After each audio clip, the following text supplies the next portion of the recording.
Hi everyone, and welcome back to another edition of the Liverpool Connection podcast. I'm Dazza. Steve is back in the house.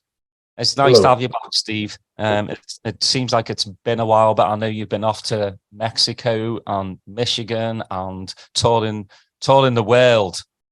Yeah, I've been traveling quite a bit this spring, and so glad to be back here. And this is a great episode to be back and talking about transfers with obviously Tomo here. So yeah, we've got Phil Thompson, as I said last time, the living legend, because he's still alive and he's still a legend.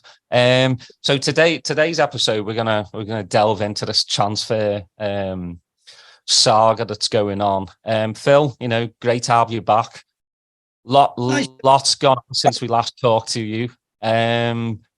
So let's delve into this.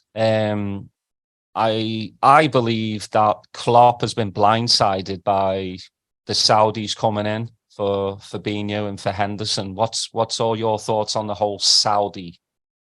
I do think it's thrown everybody. I think the biggest thing was Stevie Gerrard. I think Stevie going out there, Merseyside connection, everything blew up. Bobby Firmino going there. And is it another China thing, which they come in, threw the money at everything, and then very quickly went away? I'm not so sure this might be the real deal. But I think the money, what they're talking about, the Saudis, is just absolutely ridiculous. We thought we'd hit possibly a ceiling with the money that players have been offering, but this Saudi thing has just blown it out of the water. It really has. It's sort of changed the whole landscape. And players, as much as they're earning, they do get the mind swayed to it. Particularly people who are not maybe, as you can see with Jordan's thinking long and hard about it, but the Fabinho one seems to be gathering pace as we speak. So, who've got no real ties. And so, yes, even a Thiago, is he going to be one of them? That's three midfielders. We've already let three go. Keita, who I don't know whether you've seen, is injured again. Oh, my God. Keita, Milner, and Oxlade-Chamberlain. So it does throw up a dilemma if the players and certainly the transfer fees start to sway everybody. Yeah, it's. I mean, if you offered any of us 700k a week, I mean, you're going to think about it, because you think about your family. Your great grandchildren are going to be set for life. I understand that, but I think with more so with Henderson, because of his ties with the human rights and laces out, he's getting so much backlash. No. And I do. And that's why, Daz, that's why Jordan has to think long and hard. And I think that's what he's doing at the moment. It's not as straightforward as Fabinho, because Jordan has championed a lot of causes that will be playing on his mind, because I know that he's a good, conscientious young man. So that will have. What I was saying the other day is, I got good advice, whether to go with Gerrard to Aston Villa or not. I got good advice to put all the good points on one side, write them down, and put all the problems, the bad side, on the other, and see how they weigh up and the consequences of them. And it was really good advice, because it was, should I go down there? Did I want to go live down in Villa? Did I want to commute down to Villa? Did I want? So there was all those things, the financial side of it. And I think Jordan should do that, because he's got a lot more things to think about, as you said, the moral aspect of it. So I would think he has to think long and hard. And I will not judge him for whichever decision that he actually makes, but it's a tough one. And it's a real big one for him, because he's 33 years of age. And, will he even last season, did he start every game? No, and he was a frustrated man. And I think this season he might start even fewer games, which will make it, again, more difficult for him. Steve? Yeah, interesting, Tom. You talk about Gerrard, and that's where really I go back to, because when there's so much money being thrown around, the players, their heads are going to be turned. But for me, the angle of Stevie G, a legend, somebody that has come out and has wanted to be known that he wants to be the gaffer of Liverpool Football Club one day, knowing that we're in a transition season, to come in for the captain or the current squad. It doesn't feel right to me. I mean, he brought Coutinho to Villa. Why don't you go and get him, or go get Genie or somebody else that you've played with in the past or has ties to Liverpool? But to go after the current captain, it just doesn't sit right with me. And I think that's where I revert to during this whole Hendo thing. And then I'm reading this morning that Henderson is considering about, losing some of the weekly wages just to make the deal work. So I think I'm more disappointed in the Gerrard angle than I am in the Hendo angle for some reason. And I just think because of the legacy that's been built over the years and the future prospects. So. No, I get where you're coming from, Steve, but I think Stevie will have looked at it. He would have looked at Jordan's position in the squad, certainly looking at it in the team, and realising that he'll probably said to them, look, 33 years of age, normally these players, because particularly you've had 12 years at the club, we can get them for nothing. Club are duty bound to be honourable to them and give them a free transfer. Not when you're talking about the money that they're talking about. Stevie's come in for our captain, and I think he's looked at it and thought, Jordan, I don't think you're going to be playing as often that you be. And because coming in and taking our captain, and as we speak, a member of the England side, is a big deal, and it's a big statement of intent. But I'll always come back to, he is 33 years of age. And rightly so, our club are going, hold on a minute, Koulibaly's gone over there. And I think it was 30 million. Yeah, and I think 20. Jordan Henderson for, if they are going to pay something, we should have a fee for them. Yeah. That is the next game at the moment. I wanted to, I kind of remember back to when Brendan Rodgers had that conversation with Steven Gerrard, like, hey, your minutes are going to be minimized. We're moving in another direction. And, the word on the street is that maybe Klopp has had that same conversation with Hendo, right? That, hey, your minutes are going to be minimized.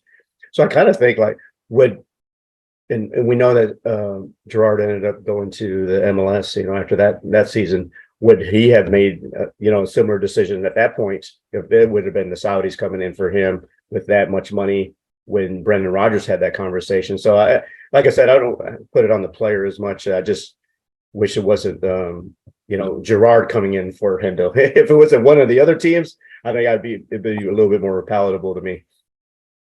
Yeah, but it's what it is. I think Stevie wants to use his connections. That is why the Saudis, the Etihad, have got him. Knowing, because seeing all the other teams getting, and it's amazing, isn't it, how many sort of British players that they're actually coming for, because they know the Premier League is the biggest, most watched game. So if we can entice some of those players, we're really sort of breaking the back of it. I don't know, is there Spanish or German players who are going to Saudi? Doesn't seem to be. So them targeting the Premier League, I think they know if they can, because they want to grow it very quickly. So what are you going to do? You're going to take players from the best league possible. And I think to make the statement what Stevie's done with Jordan, I think is a big statement of intent. Yeah, I mean, you see talk of Mahrez going as well. And Mahrez, I think, is only 29. It's just, I mean, and the Sadio Mane's being touted as for him to go, and he's what is Sadio 28, 29? Yeah, About around 29, that. 30. I think the whole thing is Ronaldo. Is Ronaldo went and he said he doesn't want to do, internationals anymore. They must have given him some extra money because he's like adamant in the next 5 years the Saudi league will be up there. And to me, I just don't see it. I see it hanging about. This isn't China because there's loads of money in Saudi. That's the issue. I mean, in 5 to 10 years, are Saudi teams going to be in the Champions League? I don't know. It changes the landscape, doesn't it? If you're letting Saudi teams in, you're gonna go to sort of Middle Eastern countries coming into the Champions League. It's going, well, it could get a lot very, very messy, but money talks, and as we've seen, that is the way. People are saying with the Saudis, you're throwing ridiculous amounts of money at it, and does it damage them? I'd like to think and hope long term it does, because I don't like to see this exodus of our players. And once the younger ones start going, the mid-20s, as Neves did, Ruben Neves did, that is worrying when you see the likes of him going up to ones at 30. It's like the live golf. I can see the lads who are sort of 40 years of age, the golfers, jumping onto it because it's money for all rub. They're not doing much to play in these tournaments. If they're coming sort of 50th, they're getting £1 million. So it's a no-brainer. But I just feel uncomfortable with what's happening with the Saudis. I just put out there, this is a totally different situation from the China thing, right? Because first of all, it's closer to Europe. China being across the world, they didn't really have the eyeballs, even for the United States. There's Al Jazeera, there's BN Sports, that are already had footholds in the football culture, right? Even in the United States, we watch those channels to watch games. So I think this is a huge potential problem for UEFA and FIFA in the Premier League moving forward, because you kind of see already that they've kind of really acquiesced to Saudi Arabia in previous things, with the Manchester City, all their financial fair play. They've hardly been held accountable to that. So I think this is another step in that direction where they're that Saudi Arabia really has an effort to really be a player on the big time. Well, it's a dilemma for FIFA, isn't it, of having 4 teams in the top division who are owned by the one company, the PIF, is it? Have I got that right? Yeah. And that just would not be entertained by FIFA, having them, because even that doesn't sit right with me when you go at who's going to win the league. And, you could have the team who's at the bottom playing the league at the top, and who's in second place might not be one of theirs. It sets out some rotten ideas. Maybe that's that cynic in me, mate. No, I think you're absolutely right. I mean, we've seen scandals in, say, Italy when those teams aren't owned by the same people, but you see how much impropriety there is in those leagues in the past. So I mean, how you held anybody accountable when they're owned by one entity, and we're not even going to get into the refs at this point, where their heads are going to be with all the money that's being thrown around. So it's a huge dilemma, I think, moving forward for FIFA and the governing bodies to try to figure it out. Yeah, but the player aspect is huge. As you say, Mahrez, look, they will tempt that, and I think if I'm right, their transfer window doesn't close till a month after sort of our window closes, which then creates more problems. I think I'm right saying that. So, they're going to be looking at it, and they're going to have the managers that come in. And listen, Stevie Gerrard's gone. You're watching the next couple of years, your Klopps, your Pep Guardiolas, as all that money that's being on offer, I'm talking about the next 4 to 5 years, you'll see the top coaches, top managers, all sorts of heading that way if they keep this finances going. So what do you think so far of our transfer window? We got McAllister in, before even transfer window had even opened, and then Slobosly. Is that how you pronounce his name? I think there's so many different variables. It's Slobosly or Soboslai. And I don't care what he's called as long as he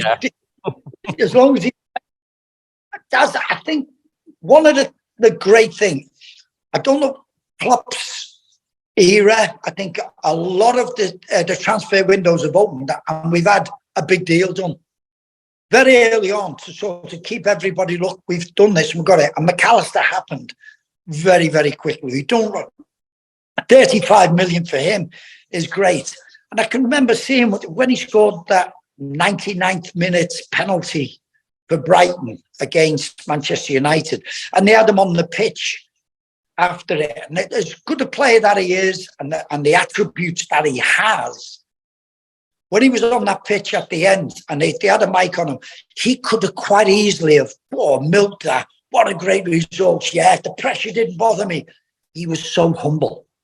He was so humble. His demeanor doing that interview. And I looked and I was watching on my TV and I went, he's a Liverpool player. He's a person that you would need in that dressing room. A person with good attitude, good mind. And I said, he would fit us down to the ground. Not having an idea that he would be on our shopping list. Lo and behold, we've done that one early. What does it bring? It brings creativity. More, because we don't have a lot of that. We have good energy levels from lads. Thiago can bring that, but he doesn't play enough games. And certainly the age has come down, but it's his assists. And the same with Soboslai. Soboslai, don't just look at his 10 goals that he scored, 13 assists. When you're thinking, that is a lot of assists. And I think he was second in the Bundesliga for assists. You have that in your locker, that doesn't leave you. So he can bring both those things, Slobosly and McAllister bringing that changes the dimension of what we've had in midfield. So it's a little bit of an upgrade, I believe, from what we've had.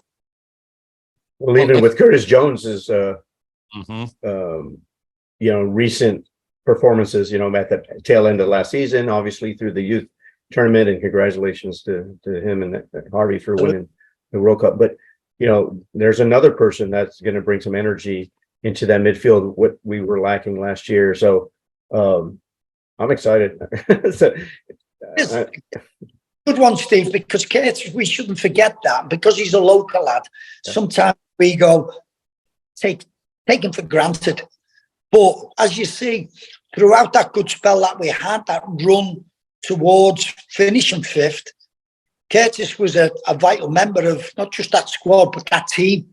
He was in there. It looked as though his time out of it had whetted his appetite, given more desire, and thinking, I can get in and I can do better than what others. So it's that I think he's always had a confidence streak in himself. And so he finished the season well. He, I think, should have been the player of the tournament for the under-21s.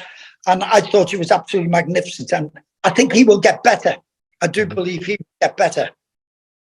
Well, do you think, if Fabinho and Hendo, in a perfect world would have stayed, do you think just having McAllister and Slobosly in there would have been enough to go again?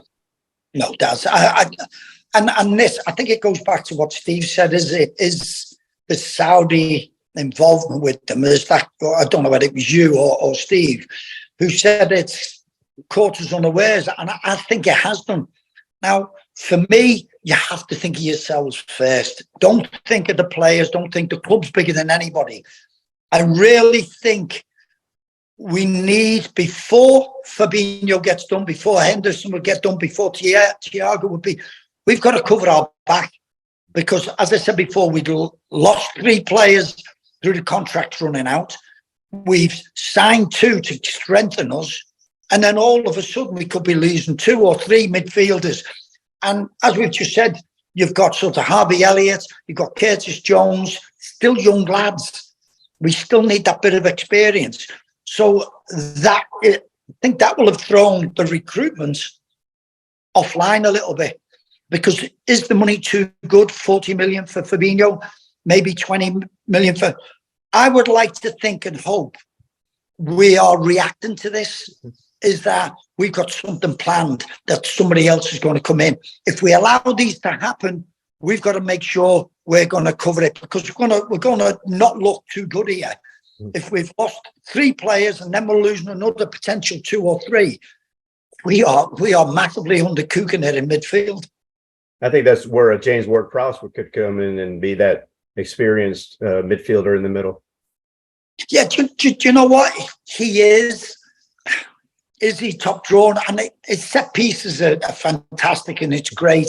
Does he have enough in the locker to play regular? Maybe not. Yeah, no, I don't think he'd be playing regular anyway on this current edition of our midfield. But someone to, like you said, bring in some leadership that's been there in the Premier League, so that when we're betting in these young players, you know, we also have Bagzetic, right, that we haven't really talked about. You know, I don't know if Tyler Morton will stay with the first team this season or not, but somebody with a little bit of veteran leadership to kind of combat losing a Fabinho and Henderson down the road. So, but yeah, just one of the names that have been tossed out there. So that's the thing, you know, it looks like Lavia is the lad that, you know, Klopp's after, but he's only 19. He's only had 1 season. We need a defensive midfielder with experience to come in and be a starter. I don't think Lavia is that player. If Fabinho stayed, then he could be the understudy. You know, same with Bajcetic. But we need a proper DM. I mean, I'm looking at the list. I mean, all of them look young. You know, Gravenberch, Arabat. He's only, I think, 25 or something around there, and it looks like he's only 25, 30 mil as well. You know, he had a good World Cup. He played really well in the Conference League against West Ham. But yeah, it's definitely a position that's worrying me. Yeah, no, and that's why coming back to it, that's why it's caught us unawares, this thing, and was the money. Certainly for Fabinho, and I'm quite sure he would have run his contract down and gone for nothing at the end of next season. You've got somebody who's going to give you 40 million. It's great, but you've got to have a plan. You've got to have a succession plan. Who's going to come in for him? And the Caicedo one for me, I don't know whether you've seen a lot of Brighton. He kept that ball rotating in there. He was very clever with his positional play. Fair play to the manager of Brighton who had this, and he kept that ball moving. His positional play, besides his use of the ball, was top class. But he's going to cost top money, and they're talking about 70 million to Chelsea. I would like to think we would be asking that question because there's not too many, as you're just saying there. A lot of the other boys are all young, and we can't afford that. We need somebody because we've had young midfielders. We've had aging midfielders. We need to bridge that gap, as we have done with Slobozai and with McAllister. But we need others if we're going to lose. Certainly Fabinho, I quite agree, a defensive midfielder has to be a priority list. Yeah, we're even losing there. I mean, I know he didn't play really anything but Phillips as well, homegrown. You know, that's another one where we have to look at. If we lose Henderson and Phillips, we've got a home. But that's centre back. You know, that's a centre back. He's not gonna. You know, there's 4 ahead of him, 4 decent ones. But I did mention the other day that because you've got Canate and you've got Van Dijk, Joe Gomez and Matip are regular, a bit like Thiago, been injured on a regular basis. We might need a 5th one in there to get it. Now, whether you keep Nat. If I was Nat, I would want to go and play. You know, he's got to be 23 now, maybe 24. You can't be playing understudy to other guys and maybe getting a game in the League Cup third round. It's, you know, life is different, and I think he's got to play football. And I would think with that brings about, we need to get, then you can afford a young one, Colville his contract's up next year. And I think not only ourselves, but everybody will be trying to do a deal for next summer for him.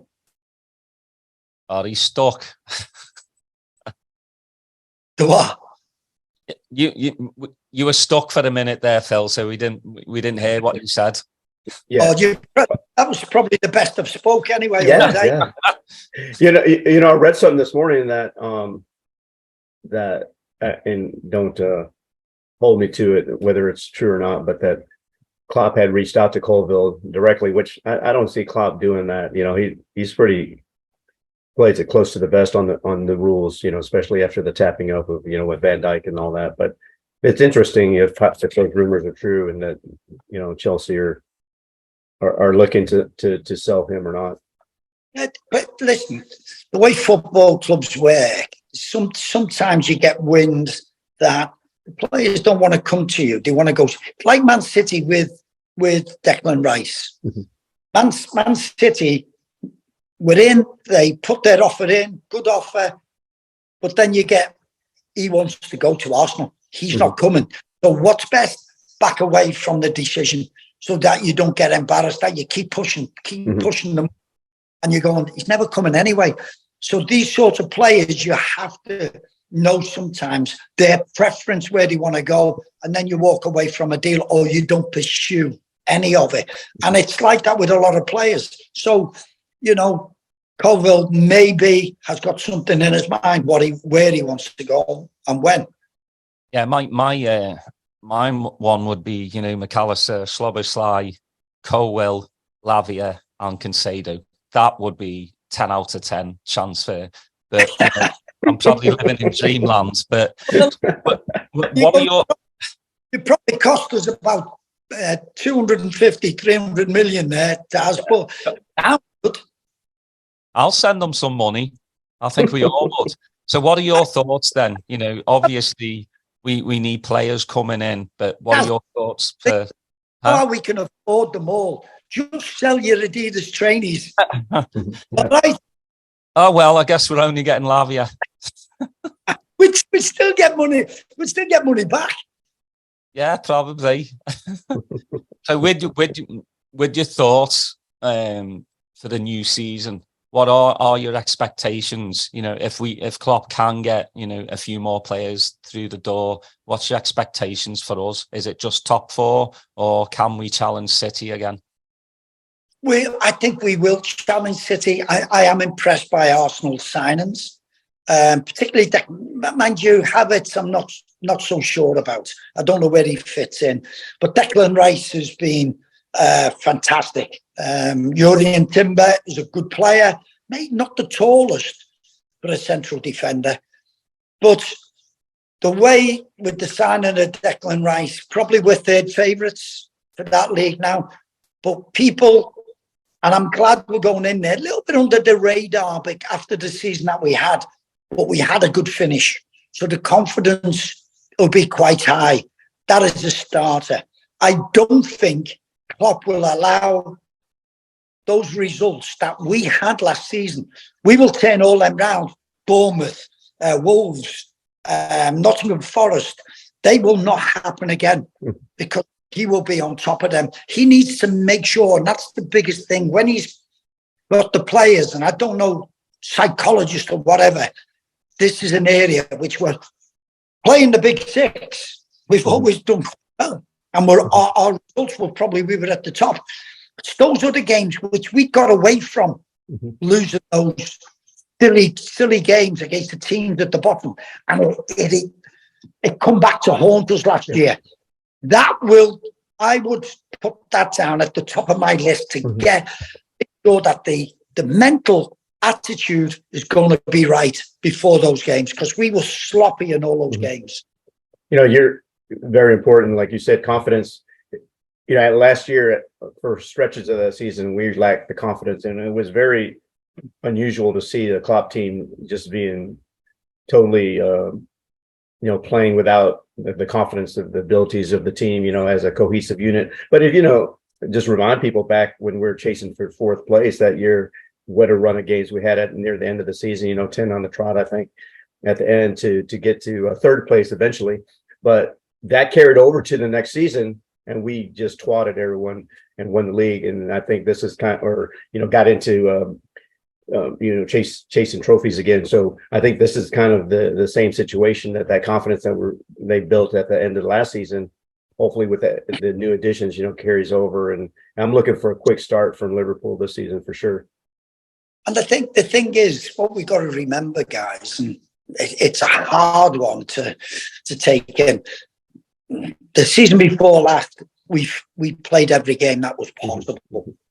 Pre-season started earlier, so there wasn't the rest that they need. And when you play the Jurgen Klopp way, his style, high energy, high press, you need that rest. The season started earlier because of the World Cup. So those players who were drained emotionally because losing the league, losing the Champions League, that team was emotionally and physically drained, and it started again too quickly. And to me, that was the biggest thing. So rest, recover has to be high on the agenda now. Getting this pre-season absolutely spot on. Yeah, I think the fire will be back in their bellies for this season. The biggest thing, just one last question, if Hendo does go, who do you expect to be the captain next season? I think it will be Virgil. I think with Milner going, Hendo, if he was to go, it would come down to Virgil. Hopefully, it seems like he is the leader of the group. Didn't have a great season, it has to be said. And that would then probably tick a massive box, would be to give it to the goalkeeper, Alisson, who was so far above our best player all last season. That was one of the problems. Teams got through us too easy to make Alisson our best player. That would be a good option, but I've no doubt that it'll be Virgil. Mm-hmm. No Trent shouts? Yeah, I see that, but Trent's a good player, but I don't think he's very sort of, and you don't have to be like that. You can do it by your performance. But I would think somebody with more sort of vocal leadership skills, I would think at this moment, it might come to Trent in the next couple of years, but I would think at this moment it would go down to Virgil. Yeah, I'm the same, and I think Robbo will be vice captain. But hopefully, we'll get a few more players in on, next time we talk to you, we'll be all smiling and laughing. I'll have a few more pairs of those. Absolutely. It's been our pleasure. Thanks to Phil. Thanks to Steve. Please like and subscribe, and we'll see you next time.